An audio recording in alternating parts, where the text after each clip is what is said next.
bannafa aba UCC basobola okubatenga bayisa ebiragiro ebyenjawulo okubatenga balambika programu ez'enjawulo endaddala ez'oku TV okusingira ddala ku TV ezo 11 ezasobola okubatenga zaanokerwayo nga zigambwa nti bye bakola oba tebisaanidde mu mbeera ey'okuba nti amateeka ga UCC baali bagamenya mu mbeera etatambula bulungi okwambala obubi okosa olulimi olubi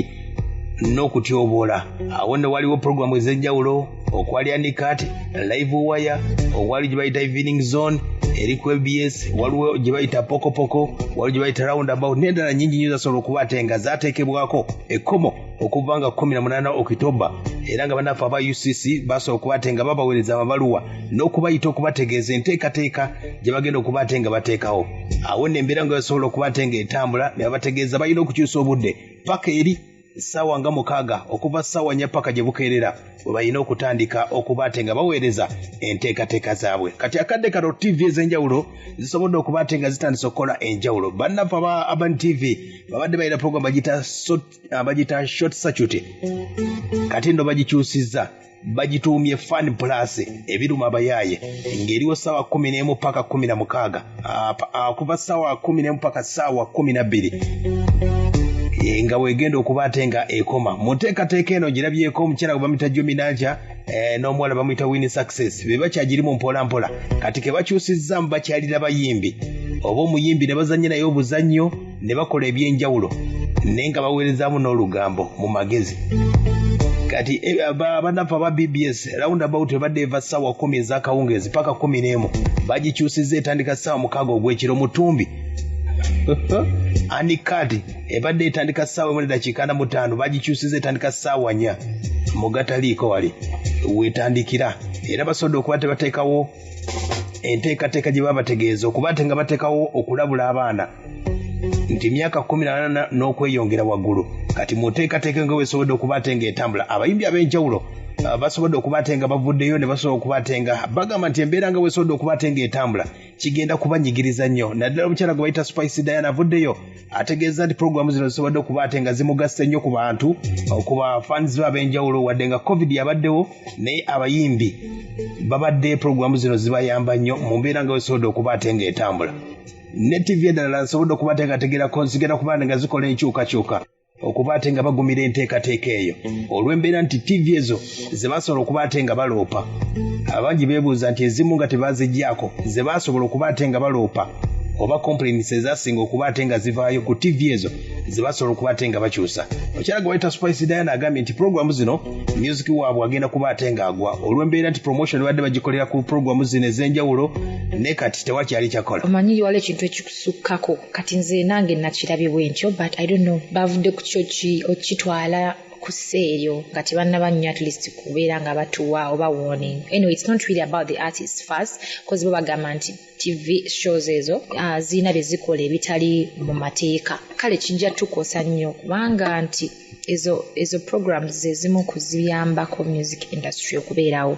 ate kati ne bye tuyiseemu bye bingi music industry eri wansi nnyo ate ebintu byandibaddewo ogezaako ogitambuza ate bala niko biteekamu ebituli kijja kuba tekijja affectinga so ekigendererwa kyabwe si kimanyi kyakuteeka music industry wansi oba they are really trying to okola omulimu gwabwe ndowooza yeeyo yes Pasidana bw'agamba mu nteekateeka eyo bannaffe aba live wire oyinza okwebuuza yo live wire nga tennatandika live wire bo basobola okukwata nga baba suspendinga ba UCC nga bomanyi basobola okukwata baleeta enteekateeka nga 18 abannaffe aba live wire bo ne basigala nga bakyakola nga bagamba bo bye bakola biri mu mateeka kati yo eri ku suspension ya UCC bw'ogiraba nga tennagenda ku mpewo bayina kusooka nga kwetereza ne suspension esobola okubatenga eggwako omukyala gwe bayita Spice agamba nti endongo yaabwe egenda kubatenga ekkirira wadde nga covid abadde atambudde nga bakubyekubye ku ndongo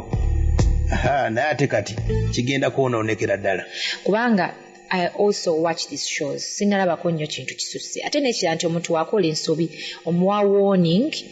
oba ne mufuna engeri gye mutereezaamu ensonga okubanga buli omu asigala musanyufu mu sekita ye gy'akoleramu ndaba nga bandibadde bakitunulamu we're going to be like affected so much olw'ensonga nti no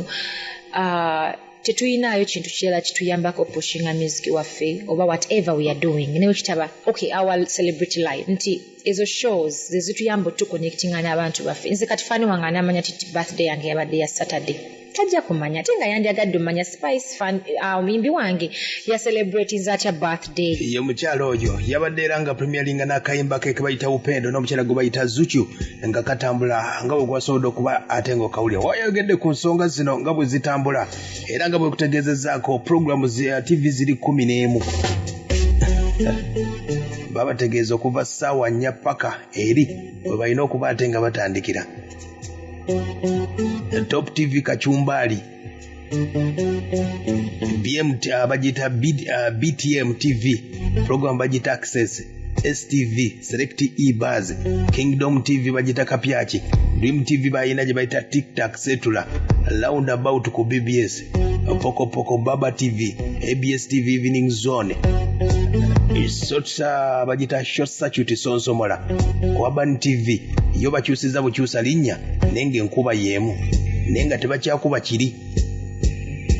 Spark TV Live Wire suspension n'okukyusibwa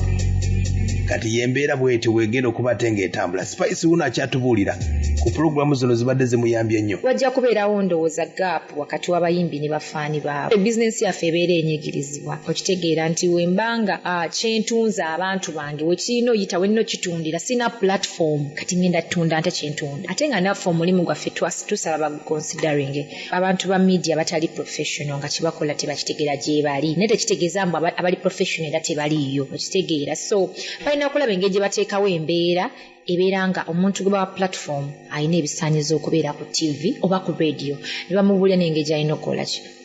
okukolagana naye media erina kukuza muyimbi like sisuubira nti media weeri kutusuula nedda media eriwo okukolagana naffe yeetuyamba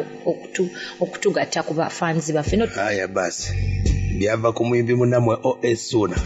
abali bamuvuma kati OS Suna yembeera bwesobodde okuba atenga etambula naye ng'embeera nga bwesobodde okuba atenga etambula kisuubirwa audience egenda kuba atenga ekkakkanya ddala ku programu zino kubanga abantu abasinga oba oliawo abasinga babeera beebase oba oliawo okusinziira ku kunoonyereza okusobodde okuba ate nga kukolebwa kyova olaba nga abamu programu bazikyusizza amannya nga bw'owulira abannaffe abamu bazifuusa ebinyumya